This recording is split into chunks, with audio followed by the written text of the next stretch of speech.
ťažiacich.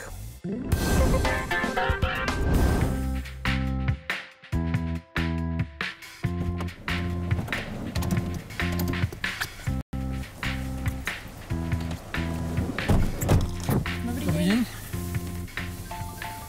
Dobrý deň, vítajte. Uha. Dobrý. Vítajte, ja som Peter. Kristina. Kristínka. Michal. Taxík, tento odovzdáva peniaze tým, ktorí nájdu dostatok odvahy a odvezú sa ním tam, kam chcú.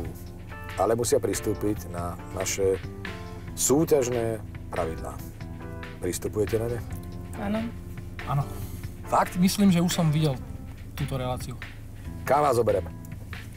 Radi by sme na železničnú stanicu Vinohrady.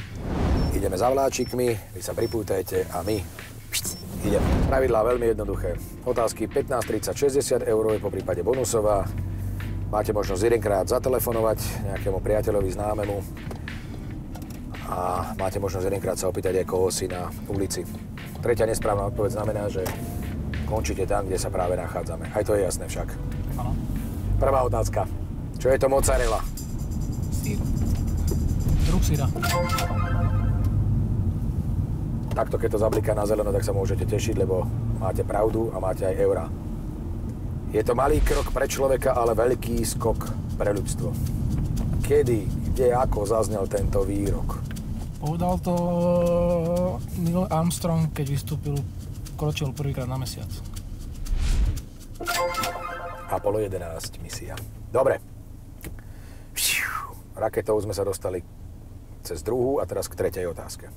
Ako sa nazývajú zuby, tretie stoličky, ktoré vyrastajú ako posledné? Zuby múdrosti. Konečne sme začuli aj Kristínu. Zuby múdrosti. A niekedy aj nevyrastú. No, aj to sa niekedy stane. Ako sa nazýva, keď sme pri tých zuboch, tak ostaneme, aj keď nás nebolia. Taký povlak, ktorý vzniká. Žltý, hnedý, dokonca niekedy údajne až čierny môže byť. Zubný kameň.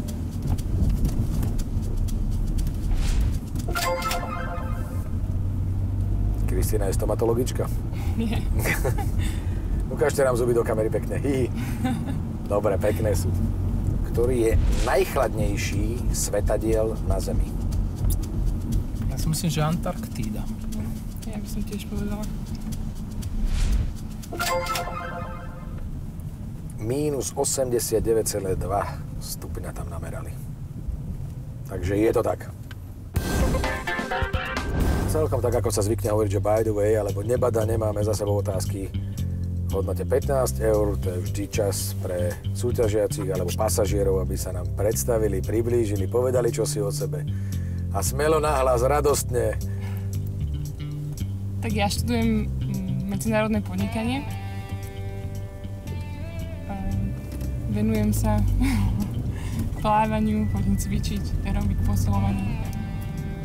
Ja pracujem ako športový redaktor a tým je asi povedané všetko. A ktorý šport je taký pre vás, že naj?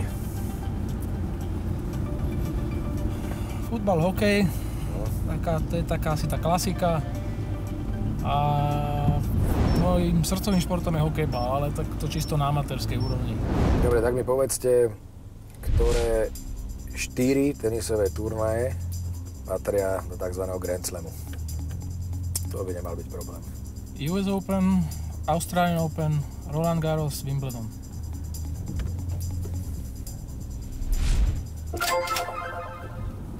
Ktorý štát má na zástave vyobrazený strom céder?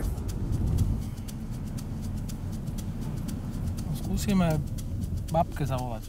Železničná stanica Vinohrady už je skoro na dohľad. Dobrý deň, babka, sme v taxíku s Petrom Kočišom. Môžem jednu otázočku?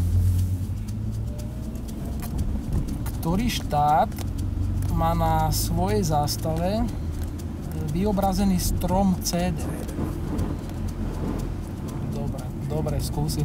Dobre, ďakujeme. Dobrý. No čo hovorila babka? Babka povedala, že Libanon.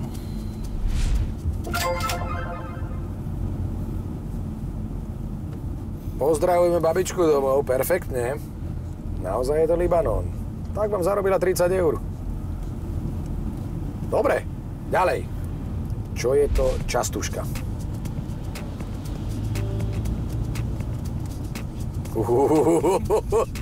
Vzadu nastalo hrobové ticho. My by sme sa spýtali teda, keď už... Koho, týchto dvoch? No tu ne. No tak niekoho nájdeme, ale už pozor, už sme veľmi blízko, tak musíme niekoho nájsť. Častuška. Tak zakričte na nich. Dobrý deň, slečný, môžeme sa vás niečo spýtať? My by sme potrebovali poradiť. Náhodou, čo je to častuška? Ja neviem. Nie som Bratislavke. Však... Dobre, tak ďakujeme. Dobre, zlaté vody, že my nie sme z Bratislavy, ale však to s Bratislavou nemá nič spoločné. No dobre, no. Tak čo je to častuška, Ja povedzte. skúsim streliť od brucha. Podľa mňa je to tanec, alebo druh tanca nejakého ľudového.